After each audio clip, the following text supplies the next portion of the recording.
People like you don't belong in premier banking.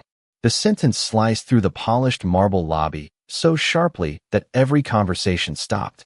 The soft clicks of expensive dress shoes faded into silence. Computer keyboards went still, and even the coffee machine behind the concierge seemed to hum more quietly. Marcus Bennett stood motionless in front of the customer service desk, one hand holding a worn leather folder, the other wrapped gently around the small hand of his 8-year-old daughter, Zoe. She looked up at him with wide brown eyes, confused by the dozens of strangers now staring at them. Marcus didn't answer the insult. He simply inhaled slowly, his calm expression revealing nothing except quiet dignity. He had learned years ago that not every battle was won with louder words.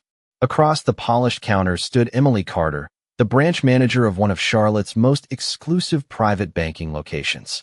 Her navy blazer looked flawless. Her gold name badge caught the morning sunlight pouring through the towering glass windows, and the confidence in her smile suggested she had already decided exactly who Marcus was before reading a single page of his file.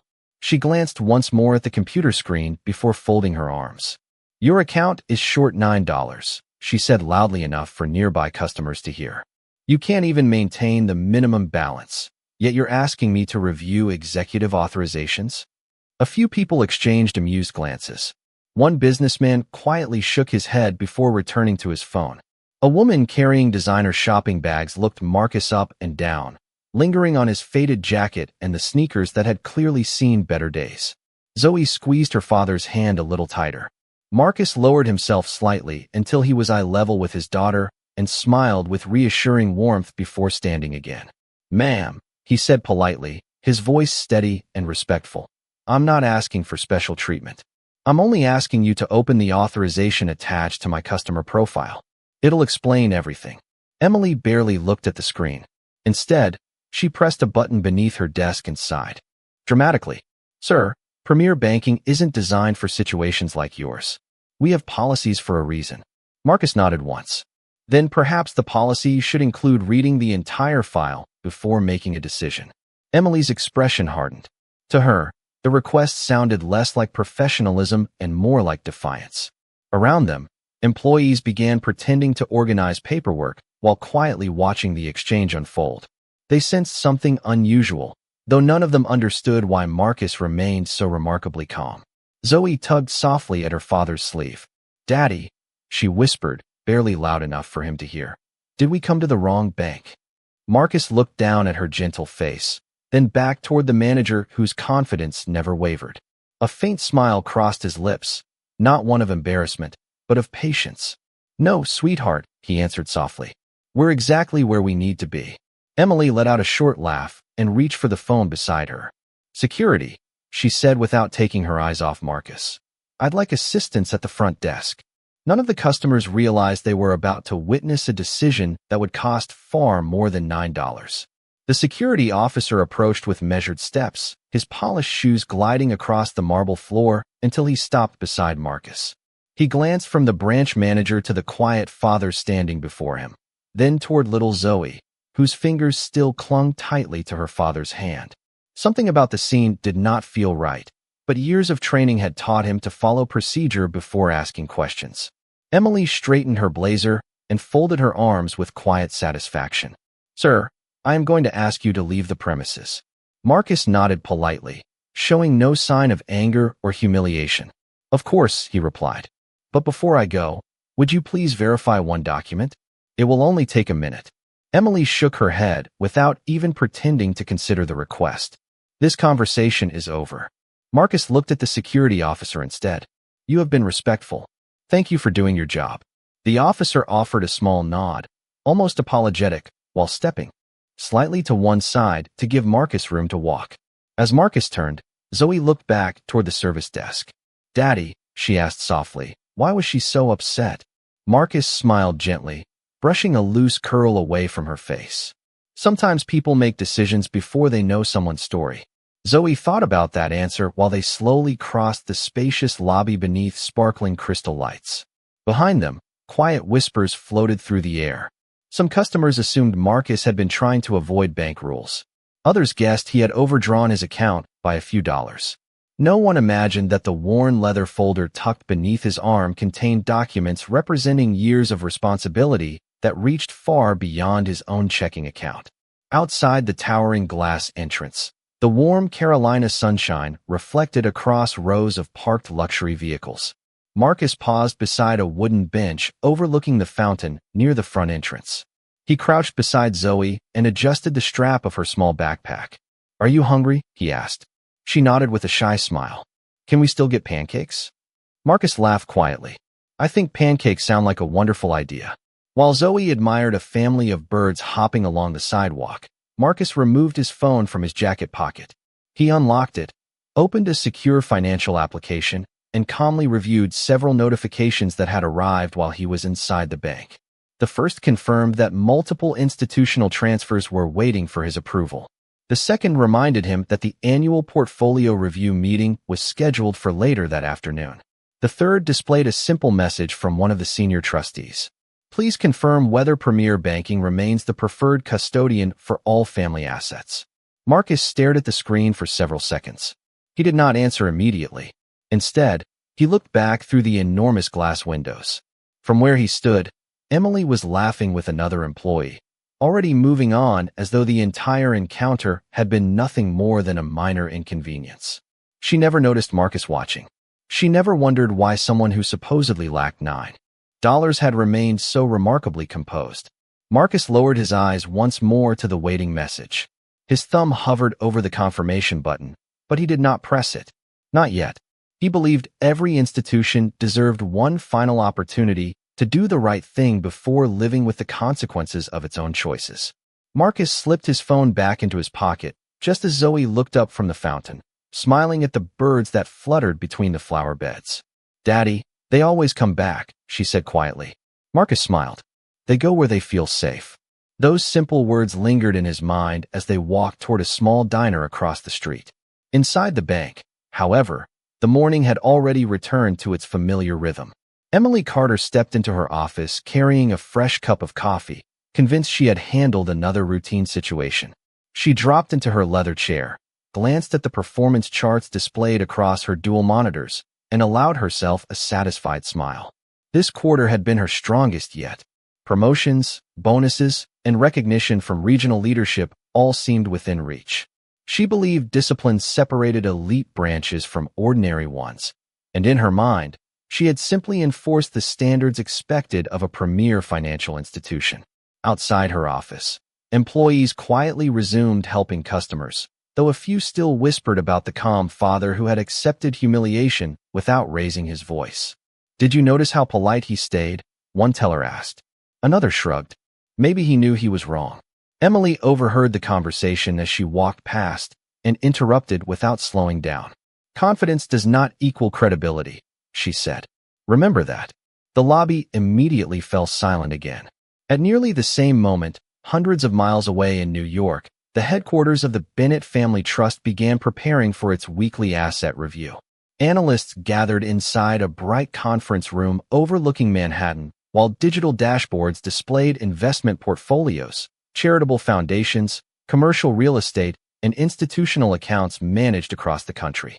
One assistant noticed an alert flashing beside the name of their primary banking partner in Charlotte.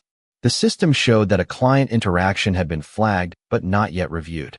She frowned slightly before forwarding the notification to senior trustee Daniel Harper. Daniel had worked with Marcus for almost 12 years. He knew Marcus rarely reacted emotionally and never made financial decisions out of pride. If an alert appeared under Marcus's authorization profile, there was usually a reason worth understanding. He reached for his phone and sent a short message. "Everything all right?" No response came immediately. Back in Charlotte, Marcus and Zoe sat inside the neighborhood diner sharing pancakes topped with fresh strawberries. Zoe laughed as powdered sugar settled on her nose. Marcus gently wiped it away with a napkin, grateful that her cheerful spirit had not been broken by what happened at the bank. "Are you still thinking about that lady?" Zoe asked after a moment.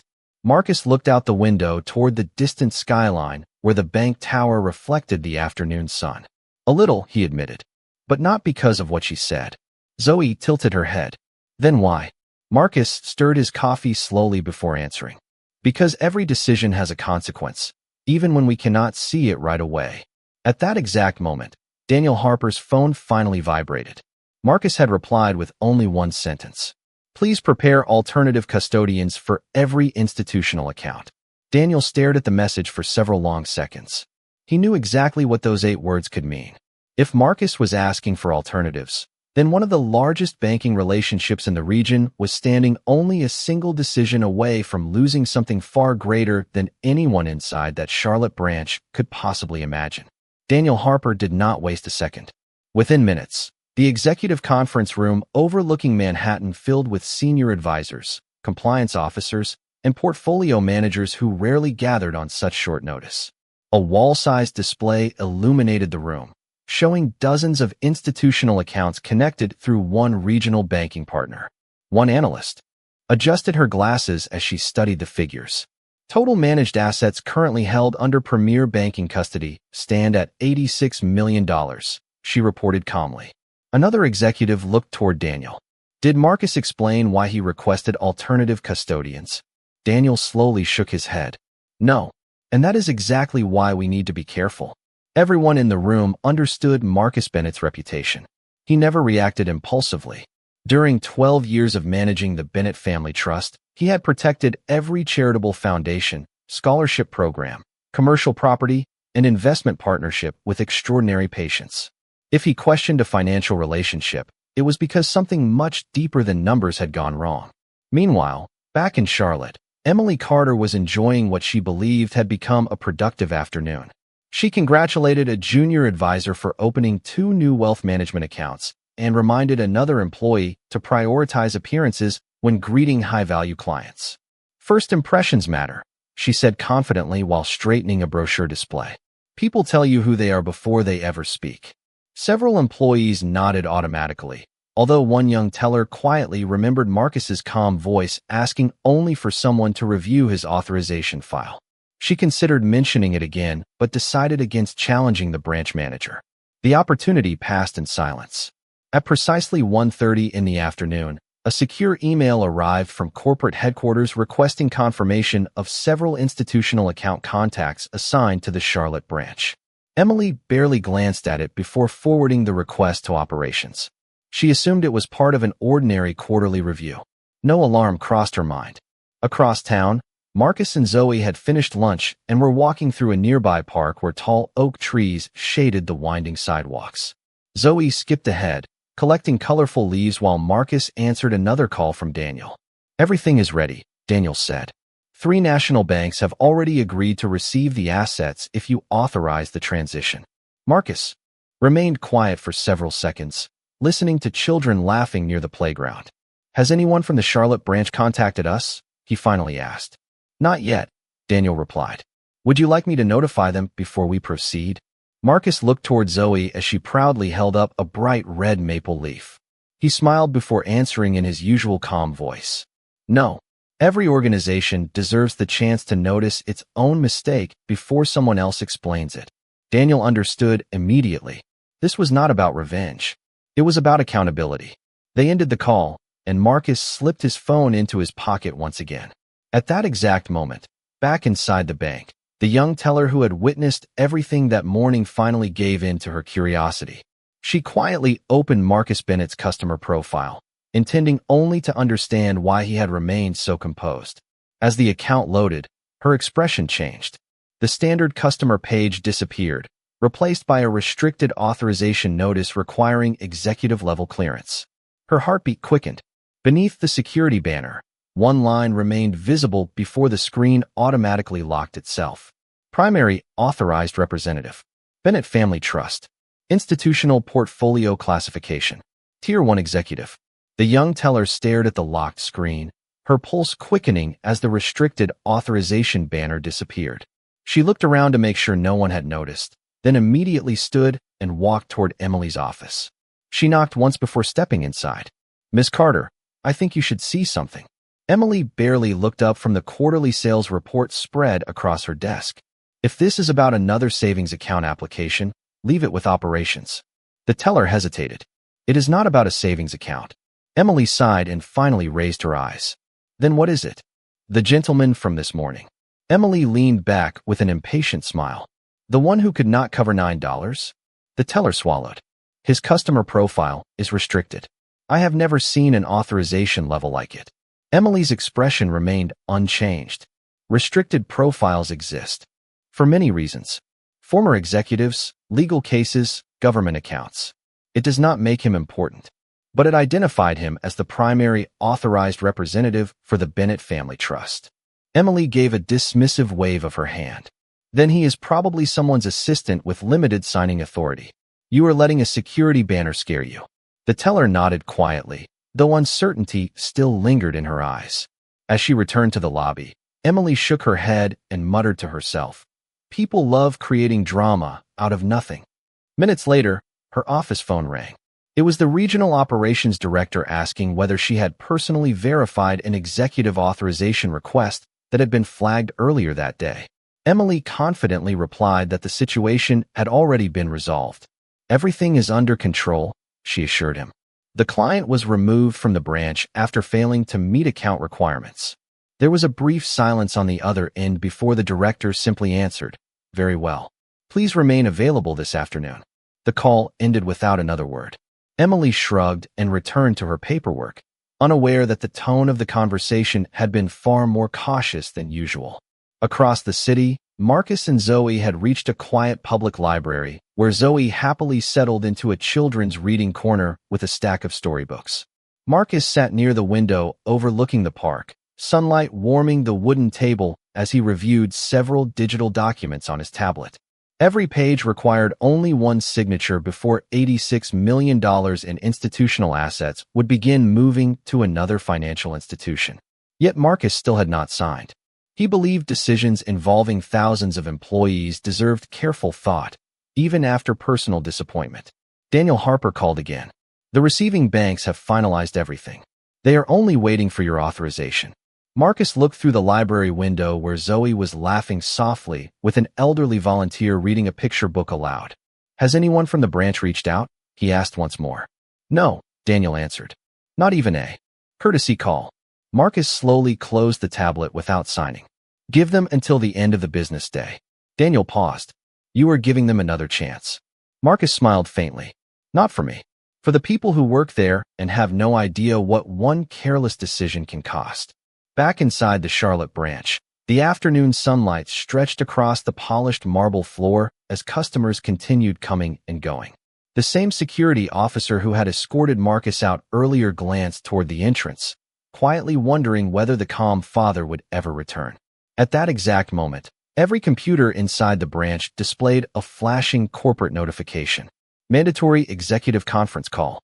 Attendance required immediately.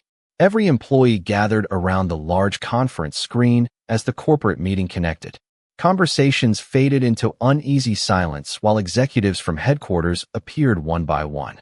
Emily stood confidently near the front of the room, convinced the unexpected meeting concerned quarterly performance.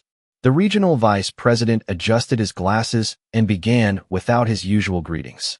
"This afternoon we received notice that one of our highest-tier institutional relationships has requested transfer documentation." A ripple of confusion spread through the room. Emily frowned slightly, but remained calm. Large accounts occasionally changed custodians. It happened. Then another executive spoke. "Before any transfer is processed, headquarters requires confirmation that every client interaction followed policy." Emily straightened immediately. "Our branch complies with every standard." The vice president nodded. "Then perhaps you can explain the customer incident reported earlier today involving Mr. Marcus Bennett." Emily answered without hesitation. "The client failed to meet account requirements and became dissatisfied after being informed of bank policy." One executive looked down at his notes before quietly asking, "Did you personally review the executive authorization attached to his profile?" For the first time all afternoon, Emily paused. "There was no need," she replied. His account was below the required balance. The silence that followed felt unusually heavy. Finally, the vice president spoke again. "Ms. Carter, the authorization existed precisely because the personal checking account was never intended to represent the client's institutional relationship." Several employees exchanged nervous glances. The young teller slowly lowered her eyes. The security officer folded his hands quietly behind his back. Emily forced a small smile. Surely this is simply a misunderstanding that can be corrected with a phone call. No one on the screen answered immediately. Instead, another executive opened a secure document that filled every monitor in the branch. The heading displayed Bennett Family Trust.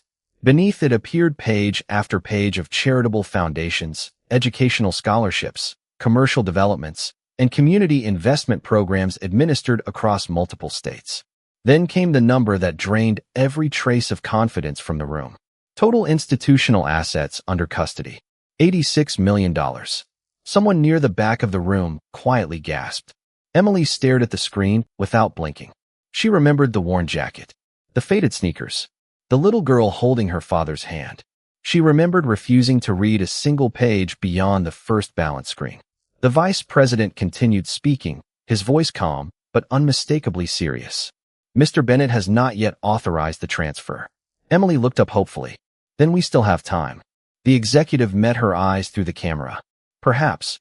But according to our records, he has also declined 3 opportunities to proceed immediately. Confusion crossed Emily's face. Why would he wait? The answer came from another senior executive who had worked with Marcus for years. Because he has a reputation for believing institutions should be given every reasonable chance to correct their own mistakes before facing the consequences. Those words settled over the room like quiet snowfall. No one spoke. No one moved. Hundreds of reflections shimmered across the polished marble floor beneath the afternoon sunlight. And for the first time since that morning, Emily no longer saw a customer she had dismissed. She saw a father who had offered patience after receiving none, and she suddenly realized that the next decision would no longer belong to her. The conference call ended, but no one walked away. The silence inside the branch was heavier than any voice that had filled the room only minutes before. Emily remained frozen beside the conference table, staring at the blank monitor that now reflected only her own face. For the first time in years, the polished office around her no longer felt like a symbol of success. It felt painfully empty. Her assistant finally broke the silence. What should we do? Emily inhaled slowly before answering. Find him. Every employee immediately scattered across the branch. One searched customer records. Another contacted the regional office. The operations manager called every number listed on Marcus Bennett's profile, but each attempt went directly to voicemail. Meanwhile, Daniel Harper sat across from Marcus inside a quiet conference room at the Charlotte office of the Bennett Family Trust. Large windows overlooked the late afternoon skyline as golden sunlight stretched across the hardwood floor. A single folder rested between them containing every document required to transfer the institutional portfolio. Daniel gently pushed the folder forward. The receiving banks are ready. We only need your signature. Marcus looked down at the papers, but made no move to pick up the pen. Instead, he gazed through the window where families were beginning to gather in the nearby park after work. Children laughed. Parents smiled. The ordinary rhythm of the city continued, completely unaware that one decision could reshape millions of dollars before sunset. Has anyone contacted us? Marcus asked quietly. Daniel checked his phone. Headquarters has called twice. The Charlotte branch has not. Marcus nodded almost to himself. Then they still believe the problem belongs to someone else. At nearly the same moment, Emily hurried through the lobby carrying her own phone, calling every executive she knew. I need Mr. Bennett's direct contact information, she pleaded. This is urgent. The responses were polite but firm. Privacy policies prevented anyone from releasing confidential client information without authorization. Frustration slowly gave way to something unfamiliar. Regret. She replayed the morning in her mind over and over. Marcus had never argued. He had never demanded special treatment. He had asked only one thing. Please review the authorization attached to my profile. She had refused before even opening it. The young teller quietly approached. Ms. Carter, she said gently, he gave us every opportunity. Emily closed her eyes for a brief moment. I know. Across town, Zoe sat beside Marcus in the conference room coloring pictures while waiting for him to finish work. She looked up with innocent curiosity. Daddy, are you helping people today? Marcus smiled warmly. I hope so. She nodded as though that answer made perfect sense. Daniel watched the exchange with quiet admiration. He had spent years working with financial leaders who measured success in percentages and quarterly reports. Marcus measured it differently. Character always came before profit. Just then Daniel's phone vibrated again. This time the caller identification displayed the regional vice president. Daniel answered, listened quietly for several seconds, then covered the phone. They are asking for one final chance to speak with you before the transfer begins. Marcus remained silent for a long moment, his eyes resting on Zoe's drawing of two people holding hands beneath a bright yellow sun. Finally, he reached for the pen lying beside the transfer documents. Daniel held his breath. Whether Marcus signed the papers or set the pen back down would determine far more than the future of one bank. It would reveal whether humility had arrived before it was simply too late. Marcus rested his hand on the pen for several quiet seconds before gently setting it back onto the polished table. Daniel looked at him with silent curiosity. I will speak with them, Marcus said at last. Not because the money matters more than people, but because people should always matter more than money. Daniel gave a respectful nod and connected the call. Within moments, the regional vice president appeared on the conference screen beside Emily. Carter. The confidence that had defined her all morning had disappeared. Her shoulders were tense, her eyes weary, and her carefully composed appearance could not hide the weight she now carried. For several long seconds, neither of them spoke. Finally, Emily took a slow breath. Mr. Bennett, she began quietly. Before I say anything else, I owe you an apology. Marcus remained silent, giving her space to continue. This morning I looked at your balance before I looked at you. I judged your clothes before I listened to your words. You asked me to review your authorization, and I refused because I believed I already knew who you were. Her voice faltered slightly. I was wrong. The conference room remained perfectly still. Even the executives listening from headquarters avoided interrupting the moment. Emily lowered her eyes. I embarrassed you in front of your daughter, and I failed to show the respect every customer deserves.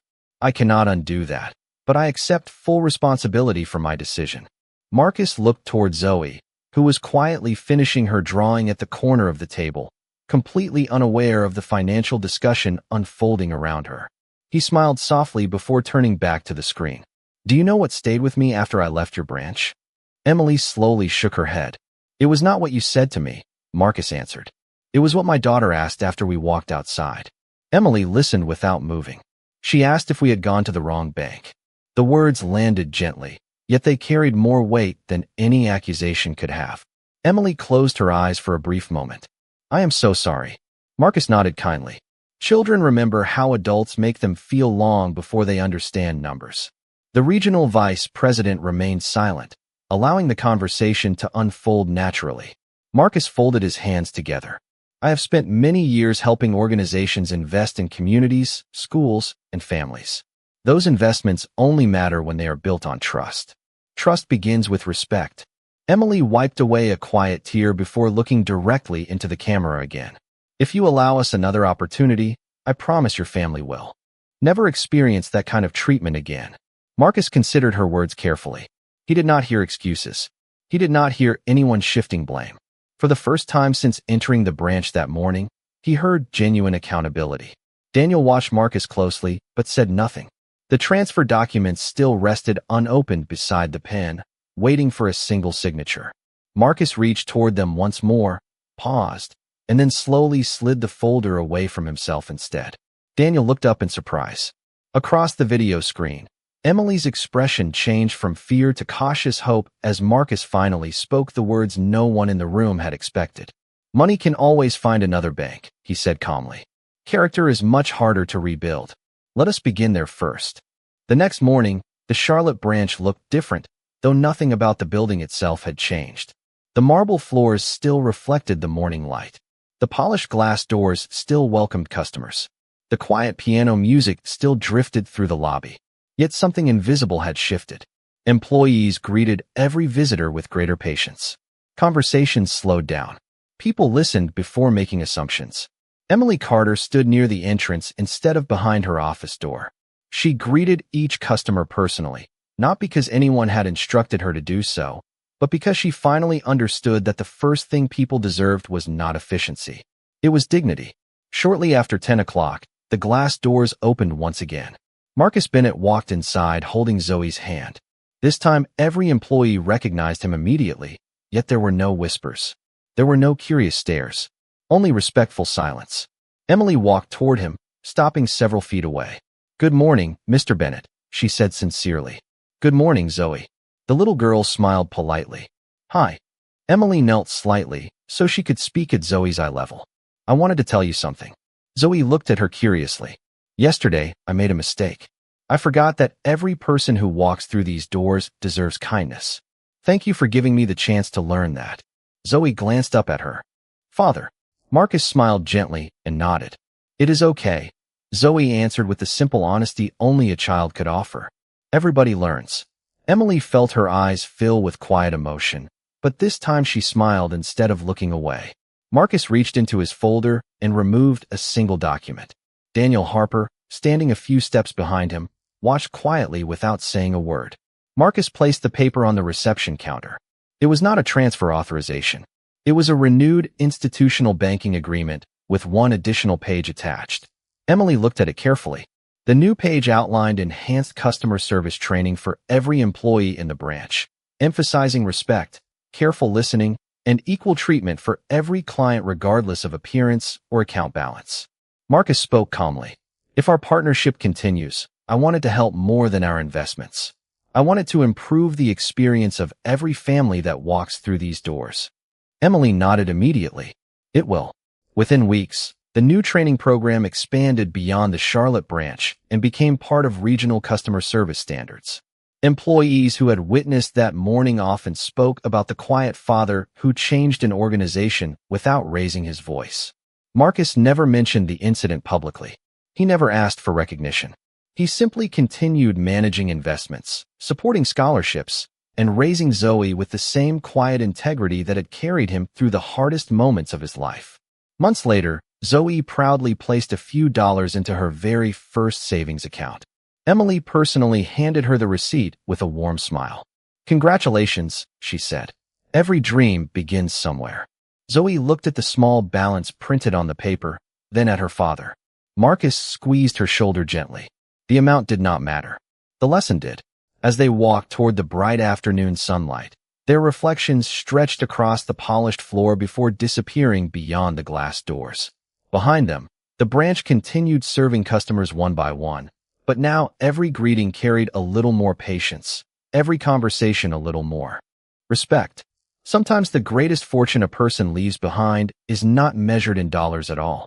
It is measured in the way they teach others to see the humanity standing right in front of them.